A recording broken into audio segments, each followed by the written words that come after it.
Olá, estudantes da Escola Professora Carolina Citra Silveira. Nós vamos falar um pouco sobre o mito. O mito é um conceito que é interpretado de várias formas. É interpretado pelo senso comum, como um discurso não verdadeiro, como uma mera fábula, como uma pessoa notória ou um acontecimento especial. Mas nós vamos nos deparar o conceito mito abordado pela filosofia. O mito é um conceito que se apropria de narrativas simbólicas. Isso significa que o mito não é um conceito que usa a linguagem concreta. Antes dos discursos racionais, científicos, os homens buscavam interpretar a realidade através dessa narrativa simbólica. Aquilo que eles não conseguiam compreender, com a imaginação eles descreviam personagens e situações que distanciavam-se da narrativa lógica. Nesse aspecto, o mito buscava retratar o que o homem não entendia através dessas imagens fictícias e simbólicas. Nesse sentido, na Grécia, por exemplo, o homem não compreendendo o movimento e a animação dos mares apresentava um deus que movimentava esse elemento, a imensidão dos mares. Não entendendo através de um olhar lógico, os homens abstraíam as imagens através da sua imaginação. Todas as narrativas míticas apresentam os deuses por trás, animando todos os elementos naturais. Como o homem não conseguia entender o que ocorria com os elementos naturais, ele não conseguia entender como surgiu a natureza, ele projetava imagens em sua mente e narrava os fatos através e colocando esses personagens imagéticos. Então, um mito é uma tentativa de explicar o que os homens não conseguiam entender e não conseguiam descrever usando o que nós hoje chamamos de racionalidade ou de lógica. Também existe o mito como uma narrativa pedagógica, como uma tentativa de ensinar. E não só antes da filosofia esse discurso era usado, mas também no próprio ambiente filosófico. Por exemplo, Platão, ele escreveu o famoso mito da caverna. O mito da caverna descreve um ambiente, uma caverna em que era habitada por alguns homens que estavam ali desde a mais tenra infância e tudo que eles conheciam estava naquele pequeno ambiente. Viviam num ambiente muito escuro e à frente da caverna existia uma parede que projetava imagens de pessoas ou de animais que transitavam por sobre a caverna. Então, a realidade que aqueles homens conheciam era a escuridão e aquelas sombras. E eles acreditavam que a sombra era a realidade em si.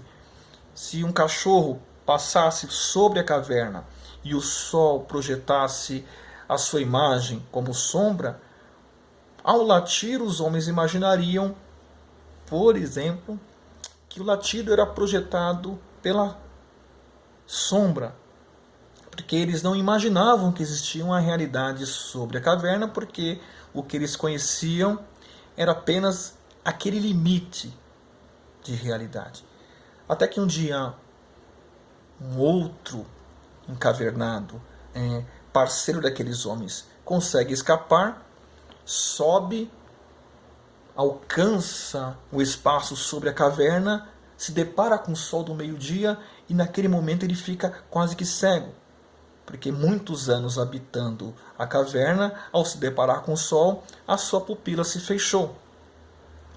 Como nós somos seres de adaptação, aquele homem foi se adaptando até ele perceber como a realidade era muito mais plural, era muito mais rica, tinha muito mais detalhes.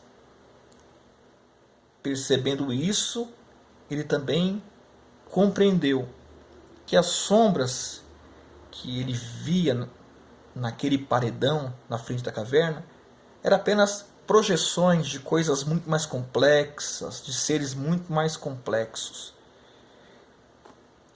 Extasiado, ele resolve voltar à caverna para contar a história para os seus amigos, contar o que ele viu para os seus amigos e libertá-los.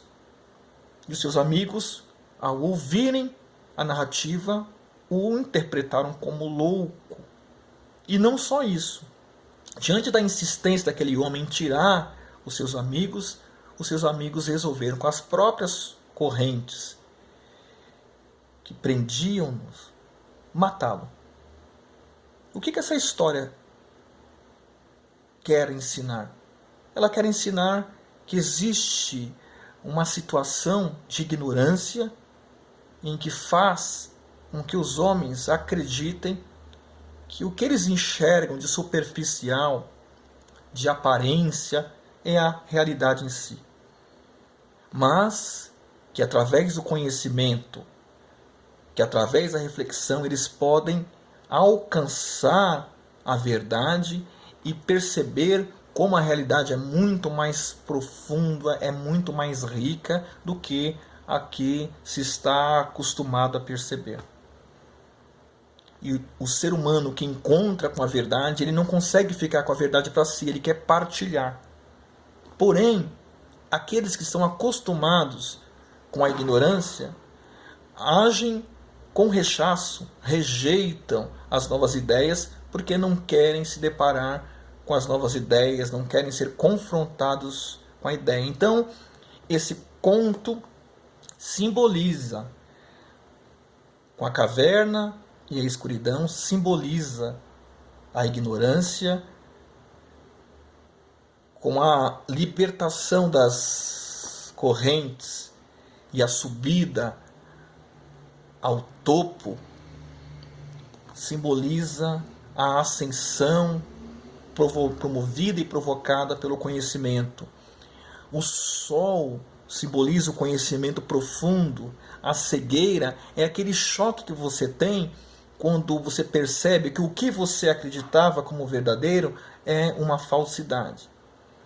E depois da percepção, depois de se acostumar com o sol e ver um mundo rico de cores, de formas, essa ilustração simboliza o que o conhecimento, as possibilidades de conhecimento que são disponíveis àquele que busca aperfeiçoar o seu conhecimento, aprofundar o seu conhecimento.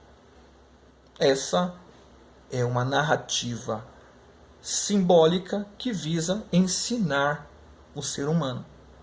Existe também uma outra narrativa que ela a princípio é de Homero, mas foi apropriada por um filósofo chamado Albert Camus, que é o mito de Sísifo.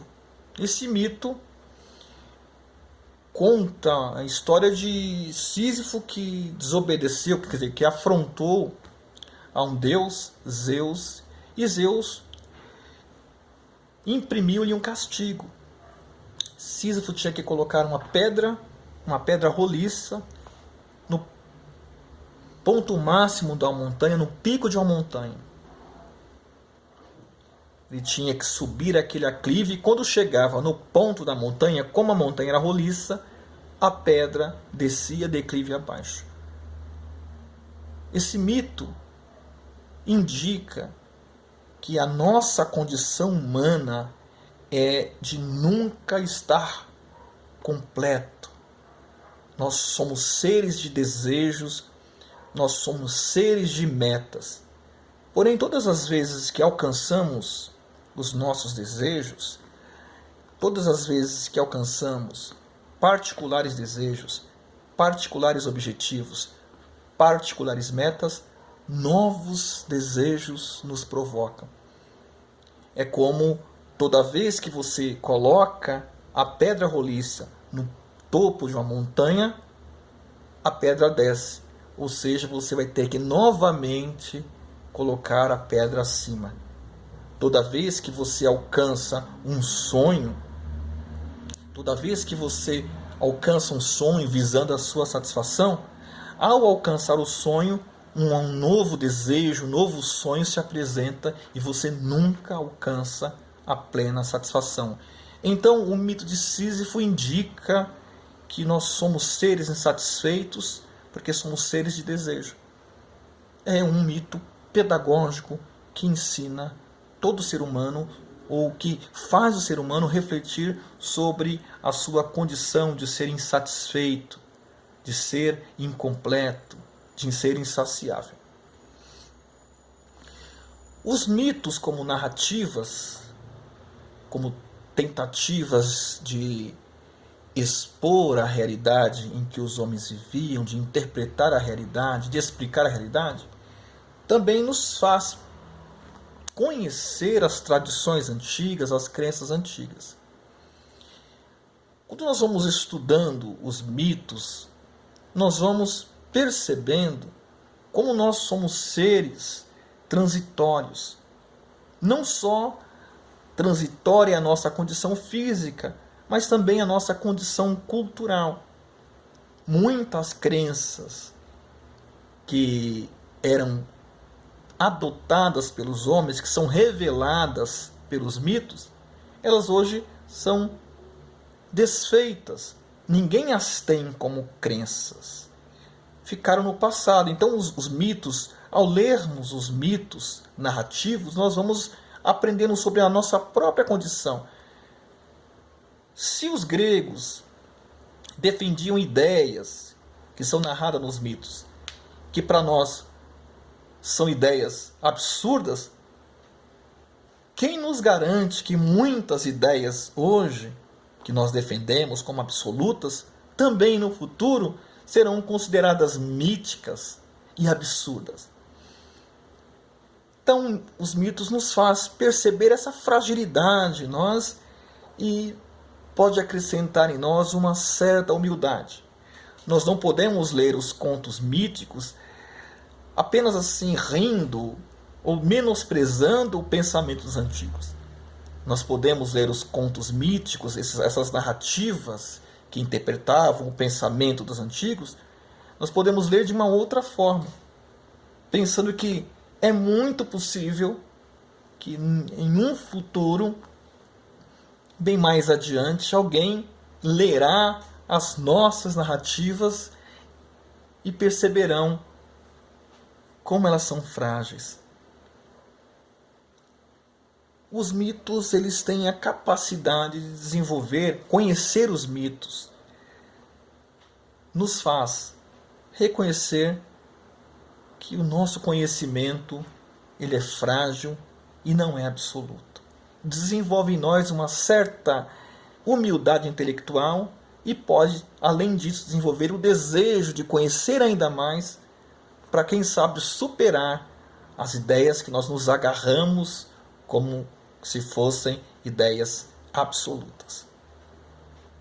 Saúdem, estudem e cuidem-se.